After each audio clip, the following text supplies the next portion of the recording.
आशा को डब्ल्यूएचओ से जो पुरस्कार मिला है, हम उसे स्वागत करते हैं और उन्हें बधाई देते हैं। ये बहुत पहले भी हो सकता था, लेकिन आज कोविड-19 पैंडेमिक में उनकी काम को देखने के बाद इसे सब लोग मानने को जरूरत है कि उसके काम पर हम लोग कितने डिपेंडेंट थे और उससे कितना बड़ा असर हुआ है। चाहे वो कॉन्टैक्ट ट्रेसिंग हो, चाहे परीक्षण के लिए लोगों को ले जाना हो, चाहे वो स्वास्थ्य शिक्षा की बात हो, चाहे घर में जिसे अलग रखा गया है उसको मदद देने की बात हो, चाहे अस्पताल में लोगों के साथ रहने और उनको समझाने की बात हो, आशा ने कितने तरीके से अपने रोल निभाए हैं और अपने सुरक्षा को कभी-कभी परवाह ना करते हुए, और सरकार भी उसकी सुरक्षा की उतनी परवाह ना की। इस काम की महत्व इससे भी बढ़ता है कि सरकार ने जो उनके साथ जवाबदेही था, जो उनकी जिम्मेदारी था, वो पूरा निभाया नहीं था। चाहे उसको प्रोटेक्ट करने के लिए जो उनके लिए तमीज की जरूरत थी, या उनकी रोजगार के लिए जो उनको तनख्वाह, स्वास्थ्य के लिए जो उनको सोशल सिक्योरिटी की व्यवस्था, ये सब करने की जरूरत था, ये पूरा किया नहीं और उसके साथ वो अन्याय था। इसके बावजूद क्योंकि वो लोगों के साथ जुड़े हुए थे और वो अपने जगह से छोड़कर जाना नहीं चाहते थे, तो उन्होंने बहुत बड़ा साहस के काम किया और इससे बहुत बड़ा फर्क पड़ा।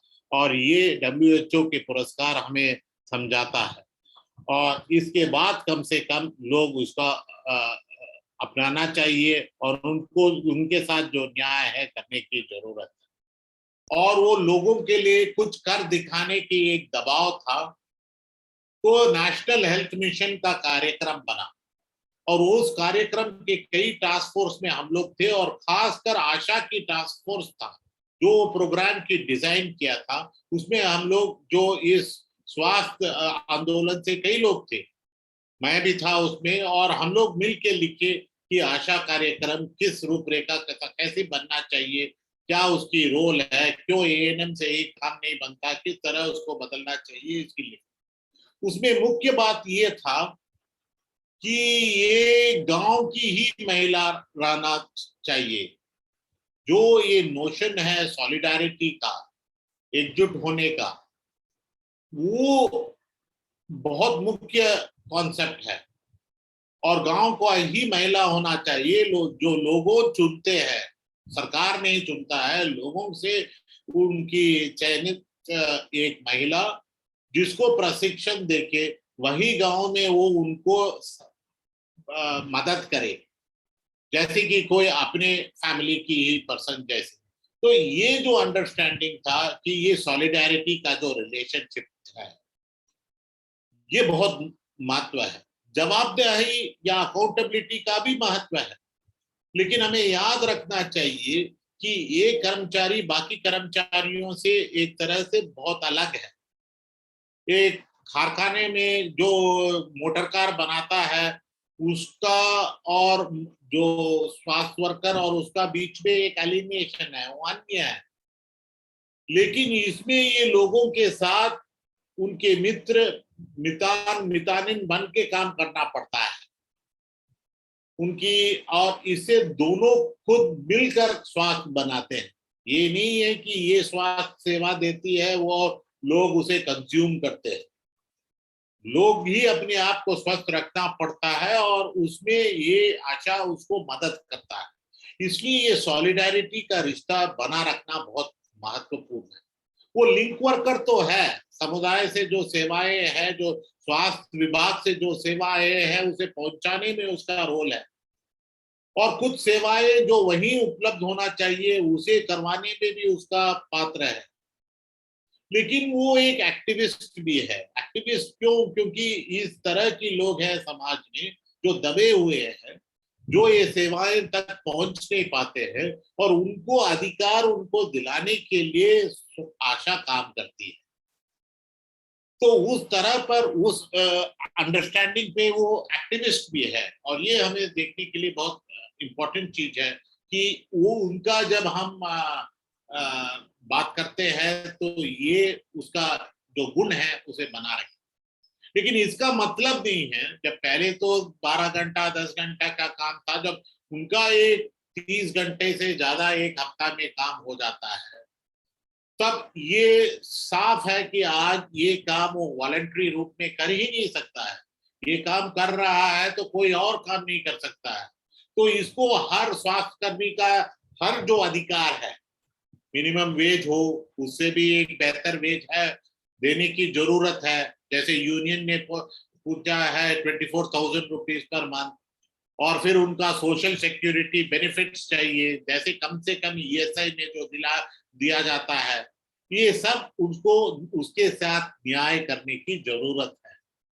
अब उसने अपना सैक्रिफाइस तो दे दिया है और उसको हम एक्नॉलेज भी किए हैं, लेकिन अभी समय है उसके साथ न्याय करने की। लेकिन न्याय करते वक्त हमें याद करना चाहिए कि उनका न्याय मिलने के लिए दो चीज जरूरत है। पहले सरकार को समझना चाहिए कि ये कॉन्ट्रैक्चुअल वर्कफोर्स के साथ बात नहीं बनती है ना। आशा की बात, एएनएम भी हो, डॉक्टर भी हो, और सब कुछ कॉन्ट्रैक्चुअल क्यों करते हैं? क्योंकि ये टेम्पररी जैसा कर रहे हैं जब तक कि वो बाद में प्राइवेटाइज कर ले। लेकिन इसे एक परमानेंट वर्कफोर्स देने से ही स्वास्थ्य कर्मी का अधिकार उन्हें मिलेगा, और स्वास्थ्य कर्मी का अधिकार बिना दिलाए हुए स्वास्थ्य के अधिकार लोगों को नहीं मिलेगा। ये दोनों जुड़ा हुआ है। अगर लोगों को स्वास्थ्य के अधिकार पाने की जरूरत है तो स्वास्थ्य कर्मी जिनके द्वारा सेवाएं उन्हें पहुंचेगा, उनको उनके अधिकार मिलने की जरूरत है। और इसीलिए इनको एक मिनिमम वेज और एक डिसेंट वेज और उसके साथ सोशल सिक्योरिटी बेनिफिट देने की एकदम जरूरी है।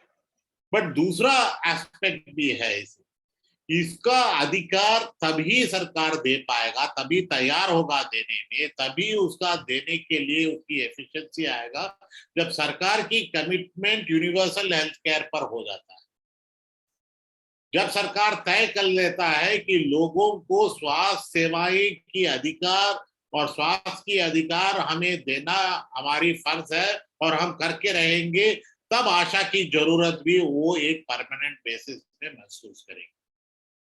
इसलिए जैसे कि स्वास्थ्य की अधिकार स्वास्थ्य कर्मी के अधिकार पर निर्भर है, वैसे ही स्वास्थ्य कर्मी के अधिकार भी लोगों की स्वास्थ्य के अधिकार पर निर्भर है। और ये रिश्ता समझाने में हमारे आंदोलन को एक बहुत बड़ा रोल है कि ये दोनों साथ साथ चलने की जरूरत है। और जब तक ये हम गारंटी नहीं कर सकते हैं तो दोनों गारंटी नहीं होगा, और जब तक दोनों गारंटी नहीं कर सकते हैं तो एक की गारंटी नहीं होगा। ये एक बहुत बड़ा सोच वहां से आता है जो हमें आगे ले जाने